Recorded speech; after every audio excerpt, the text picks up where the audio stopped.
Have you ever wondered why one moment in a film feels intimate and personal, and the next feels huge and overwhelming? Why a character can seem powerful in one shot and helpless just seconds later? It's not just the acting or the script, it's also the camera, the lighting, and the editing all working together behind the scenes to shape exactly how you see the story. Technical codes are all the choices filmmakers make about how the story is captured and assembled. This includes camera shots and angles, lighting, editing, and special effects.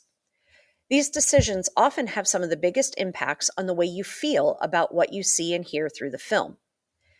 Think of it this way. When an author writes a scene, they decide what details to focus on, when to provide some background information, when to focus on a character's inner monologue, and when to skip ahead in time. A skilled writer might spend a paragraph on the trembling of a character's hand, then jump weeks ahead in a single sentence. Filmmakers do the same thing. They just do it with cameras, lights, and edits instead of words. This is a good place to discuss a few terms that are important to analyzing film that probably should have been covered sooner. Primarily, how do we define when a scene begins and ends? Here are a few things students often get tangled up on. First is a scene versus a shot. A shot is a single, uninterrupted piece of footage from one camera. In other words, what you see between two cuts. A scene is often made up of shots edited together. So a 2-minute conversation between two characters might be one scene, but it could contain 20 different shots. A sequence is a series of related scenes that work together to tell a larger chunk of the story. Like a heist sequence made up of a planning scene, the break-in scene, and the getaway scene. Sequences are bigger than scenes, and scenes are bigger than shots. Our first category of technical codes is the camera shot, which explains how far away the camera is from the subject. Different types of shots serve different purposes in storytelling. We're going to start with the extreme long shot. The camera is positioned at a great distance from the subject, making them appear small or insignificant within a vast, dominant environment. It is primarily used to establish setting, context, and scale, often highlighting isolation or the size of a location. A long shot, or full shot, captures a character or object fully within the environment. This can also be used to establish the setting, or it might show the character's relationship to their surroundings or other characters. A medium shot frames the character from the waist up, and the audience is able to see facial expressions clearly, while providing an even balance between the character and their surroundings. It's one of the most common shots in film, used for everyday dialogue and action. A close-up frames a character's face or a significant object tightly, focusing on a character's emotion or detail and forcing you to notice every flicker of expression. The tightest of all is the extreme close-up, which frames just a small detail, maybe a character's eyes, a trembling hand, or a single object, to draw your attention to something incredibly specific. Next, camera angles describe where the camera sits in relation to the subject. The camera angle can affect everything about how we read that subject. Eye level is the most neutral angle. The camera sits roughly at the character's eye level, making them appear equal to the audience and giving the scene a natural, balanced feel. A low angle looks up at the character, making them appear powerful, intimidating, or larger than life.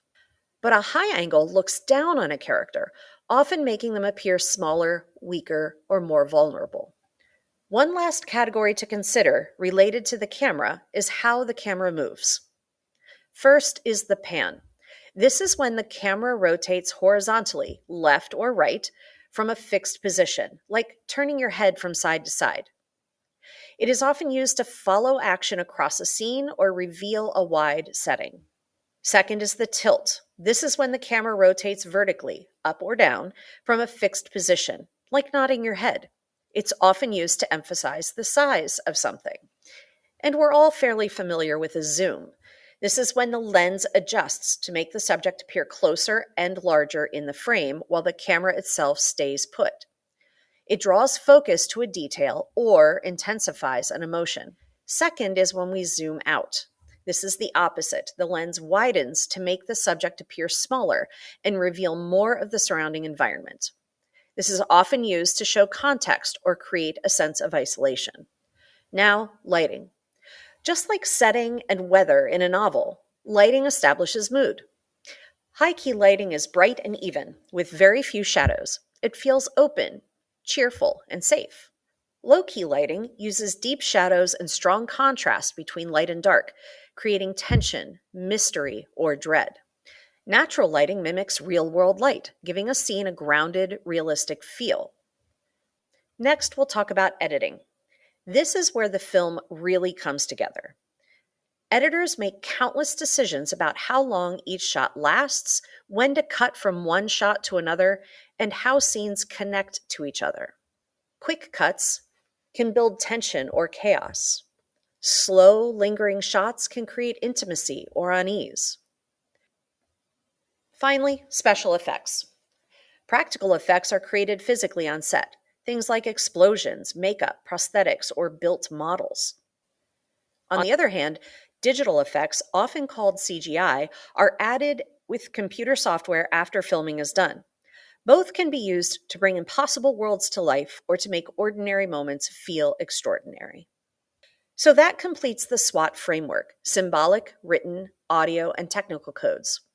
Together, these 4 categories give you everything you need to break down how a film communicates with its audience, the same way literary devices help you break down a novel or poem.